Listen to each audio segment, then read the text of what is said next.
Jésus a préparé et formé ses disciples pendant 3 ans. Et quand le Saint-Esprit descendit sur eux le jour de la Pentecôte, ce ne fut pas quelque chose de magique ni d'arbitraire. Ils y étaient préparés.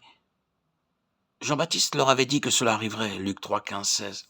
Jean-Baptiste ne prêchait pas seulement que l'agneau de Dieu devait verser son sang pour le salut du monde, mais aussi, et il nous est dit, que cela lui fut spécialement révélé par Dieu, que celui sur qui il verrait le Saint-Esprit descendre était celui qui baptise du Saint-Esprit. Et maintenant, en quoi consistait la formation de ses disciples? En quoi consistait leur préparation pour le baptême du Saint-Esprit? Je vous demanderai d'abord de vous rappeler que c'était des hommes qui avaient tout abandonné pour suivre Jésus. Vous savez que le Seigneur Jésus alla vers l'un d'eux et lui dit « Laisse ton filet ». Qu'il dit à un autre « Laisse le bureau du péage, viens et suis-moi ». Et ils le firent, et par la suite ils purent dire par la bouche de Pierre « Seigneur, nous avons tout quitté et nous t'avons suivi ». Ils avaient quitté leur maison, leur famille, leur situation. Les gens se moquaient d'eux et les raillaient. Ils les appelaient les disciples de Jésus, et ils étaient méprisés et haïs comme leur maître. Ils s'identifiaient avec lui, ils se livraient entièrement à lui. C'est là le premier pas dans le chemin qui conduit au baptême du Saint-Esprit. Nous devons renoncer à tout pour suivre Christ. Je ne parle pas de renoncer au péché, ceci, vous avez eu à le faire lors de votre conversion. Mais il y a quelque chose qui a une plus large signification. Beaucoup de chrétiens reçoivent Jésus comme celui qui peut les sauver et les aider, mais en même temps ils refusent virtuellement de l'accepter pour maître. Ils pensent qu'ils ont le droit d'avoir leur volonté propre au sujet de 1000 choses. Ils parlent beaucoup de ce qu'ils aiment. Ils font ce qui leur plaît, ils emploient à leur guise leur argent et leurs biens. Ils sont leurs propres maîtres, et ils n'ont jamais pensé à dire à Jésus « Je t'abandonne tout ». Et pourtant, c'est là ce que Christ demande. Christ dispose de richesses tellement infinies et d'une telle gloire. Christ est lui-même un don céleste, spirituel et divin, que nos cœurs ne peuvent être remplis par lui, à moins que nous ne lui donnions tout. C'est pourquoi Jésus vient et dit « Renonce à tout et suis-moi ».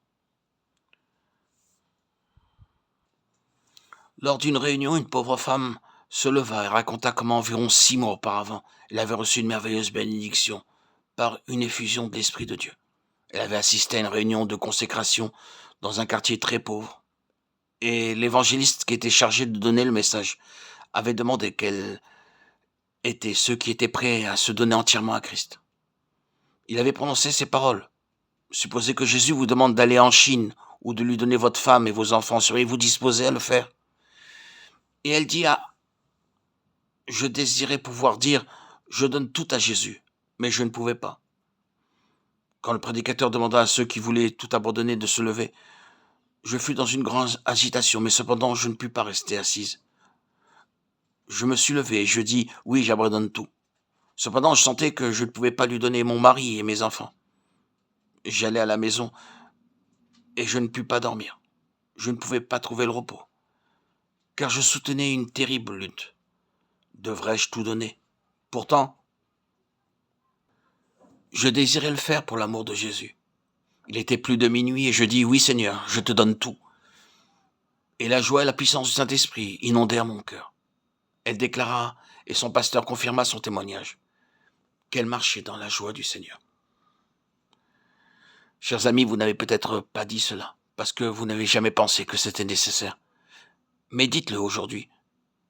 Êtes-vous disposé à dire, ô Christ, remplis-moi du Saint-Esprit, je te donne tout, accepte mon offrande. Chacun doit s'examiner lui-même. Quelques-uns n'ont jamais pensé qu'il était nécessaire de le faire. Quelques-uns n'ont jamais compris ce que Jésus voulait dire quand il déclarait que celui qui ne hait pas son père et sa mère, sa femme et ses enfants, ses maisons, ses terres, et n'est pas prêt à les abandonner pour l'amour de lui et de l'Évangile, n'est pas digne de lui. N'est-ce pas la raison pour laquelle le Saint-Esprit ne remplit pas tout votre être? Vous n'avez jamais tout abandonné pour suivre Christ.